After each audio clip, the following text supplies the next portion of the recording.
ICC নারী টি-20 বিশ্বকাপের group পর্বে নিজেদের তৃতীয় ম্যাচে পাকিস্তানকে 23 রানে হারিয়ে সেমিফাইনালের আশা বাঁচিয়ে রাখল বাংলাদেশি নারী দল। দ্য রোজ বলে টসে জিতে আগে ব্যাট করে নির্ধারিত 20 ওভারে 6 উইকেট হারিয়ে তোলে 123 রান। জবাবে পাকিস্তান 8 উইকেটে 100 রানে থামে।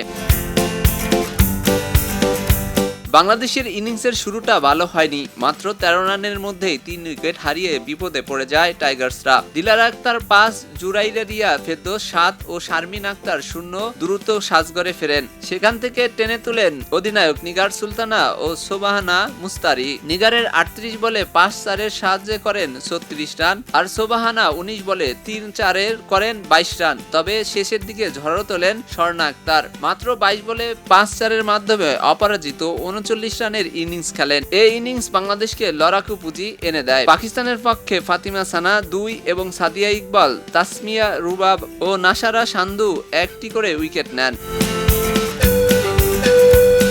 124 রানের লক্ষ্য তাড়া করতে নেমে পাকিস্তানের শুরুটা মন্দ করেনি। ওপেনার মুনিবা আলী 30 বলে 25 এবং গুল ফেরোজা 18 বলে 23 রান করে দলকে ভালো ভিত্তি এনে দেন। তবে এরপরই বাংলাদেশের বোলাররা দারুণভাবে ম্যাচে ফেরে। নাহিদা আক্তার ও সানজিদা আক্তার মেঘলা 3টি করে উইকেট তুলে নিয়ে পাকিস্তানের মিডল অর্ডার ভেঙে দেয়। আয়েশা জাফর, ইরাম জাভেদ ও আলিয়া রিয়াজ দ্রুত আউট হলে চাপে পড়ে যায় পাকিস্তান। অধিনায়ক ফাতিমা সানা 17 বলে 10 রান করেন। শেষ পর্যন্ত নির্ধারিত 20 ওভারে 8 উইকেট হারিয়ে 100 রানে থেমে যায় পাকিস্তান। এতে এবারের বিশ্বকাপে দ্বিতীয় জয়ের দেখা পায় নিগার সুলতানার জ্যোতির দল।